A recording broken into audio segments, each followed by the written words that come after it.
بسم اللہ الرحمن الرحیم۔ السلام علیکم ورحمۃ اللہ وبرکاتہ۔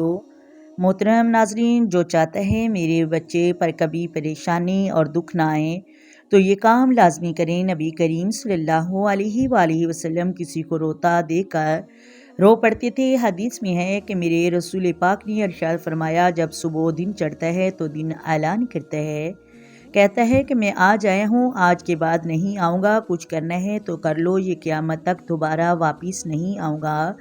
جس نے آج تلاوت نہیں کی اس کا دن بھی گزر گیا۔ میرے عزیزو، جس نے آج درود شریف نہیں پڑھا اس کا دن بھی گزر گیا۔ حضرت عمر بن عبدالعزیز سے کسی نے کہا کہ حضور یہ کام رہنے دیں، کل کر لیں گے۔ آپ فرمانے لگے، آپ نے فرمایا کہ یہ کام کل کرنا ہے تو جو کل کام کرنے والے ہیں وہ کب کروں گا؟ یہ کل پہ ڈال دوں گا تو کل کرنے والا کام ہے وہ پھر کب کروں گا؟ اگر ہم چاہتے ہیں کہ وہ شرح اصلاح پذیر ہو، ایک تو با مقصد اور دوسرا کسی موقع کو ضائع نہ کریں۔ امام شافعی فرماتے ہیں کہ صوفیہ فرمایا کرتے تھے کہ وقت ایک تلوار ہے، اسے اپنے ہاتھ میں کر لو تو بڑی مشکلات کاٹ لو گے، اگر تم نے اسے اپنے ہاتھ میں نہ کیا تو وقت تو تلوار ہی ہے، یہ تمہیں کاٹ دے گا۔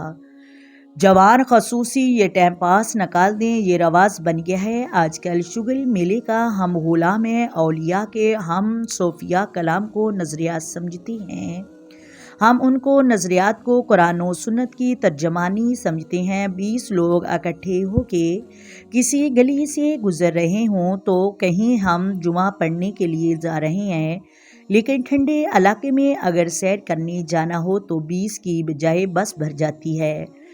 اصلاح معاشرہ کے لیے جو بات بہت ضروری ہے وہ یہ ہے کہ ترجیحات کا تعین کریں۔ اصل مقصد کیا ہے؟ ساری توجہ لفظوں پر نہ دیں، کچھ توجہ لہجوں پر بھی دیں۔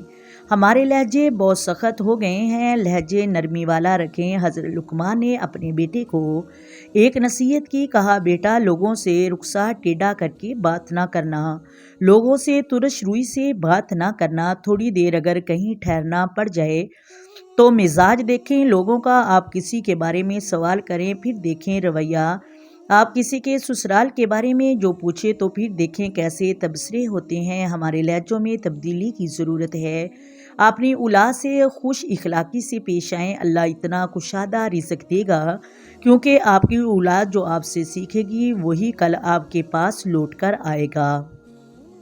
آپ نے رویوں میں مثبت تبدیلی لے آئیں۔ امید کرتی ہوں آپ کو ویڈیو سمجھ آ گئی ہوگی۔ اگر ویڈیو اچھی لگے ویڈیو کو لائک کریں، ویڈیو کو شیئر کریں اور پلیز چینل کو سبسکرائب کریں۔ اپنی دعاؤں میں یاد رکھیں، آئیں مل کر آقا دو عالم نور مجسم سرور کائنات صلی اللہ علیہ وآلہ وسلم کی ذات پر درود و سلام پڑھیں۔ الصلاۃ والسلام علیک یا سیدی یا رسول اللہ، الصلاۃ والسلام علیک یا سیدی یا حبیب اللہ، الصلاۃ والسلام علیک یا سیدی یا نبی اللہ وعلی آلک وصحابک یا سیدی یا محمد رسول اللہ۔ محترم ناظرین، اللہ حافظ جی۔